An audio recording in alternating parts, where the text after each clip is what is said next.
దేవుని వాక్యం నుండి ఒక స్త్రీ ధరించవలసిన అలంకరణ గురించి తెలుసుకుందాం.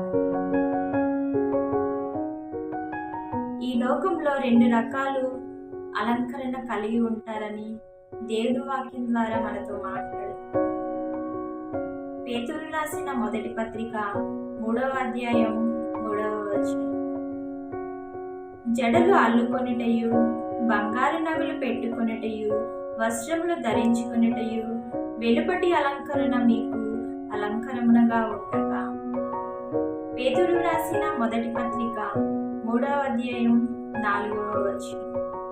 సాధువునైనట్టియు మృదువునైనట్టియు గుణమను అక్షయాలంకరము గల మీ హృదయపు అంతరంగ స్వభావము మీకు అలంకరణగా ఉండవలెనని, అది దేవుని దృష్టికి మిగుల విలువగలదని దేవుని వాక్యం ద్వారా ఒక స్త్రీతో మాట్లాడుతుందండి.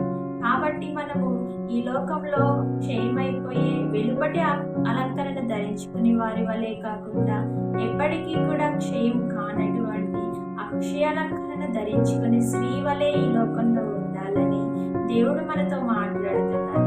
కాబట్టి మనము ఈ లోకంలో క్షయం కానటువంటి అక్షయాలంకరణ ధరించుకుని జీవించి మిక్కిలి దేవునికి విలువ గల వారి వలె ఈ లోకంలో ఉండాలని దేవుడి వాక్యం ద్వారా ఒక స్త్రీతో మాట్లాడుతుంది. కాబట్టి మనము దేవుని దృష్టికి మిక్కిలి విలువ కలిగిన అక్షయాలంకరణ ధరించుకునే వారి వలె ఉండాలని ఈ వాక్యం ద్వారా మీతో నాతో మనందరితో మాట్లాడిందని ఆశిస్తూ ఈ వాక్యం దేవుడు దీవించునుగాక. ప్రార్థించుకుందామండి. స్తోత్రం స్తోత్రం స్తోత్రం స్తుతులు సర్వోన్నతుడైన మహోన్నతుడైన దేవా, స్తోత్రాలు తండ్రి నైన ప్రభువా. ఈ లోకంలో ఒక స్త్రీ తండ్రి నైన ప్రభువా ధరించవలసిన అలంకరణ ద్వారా మాతో మాట్లాడిన దేవాతి దేవా, స్తోత్రాలు తండ్రి నైన ప్రభువా.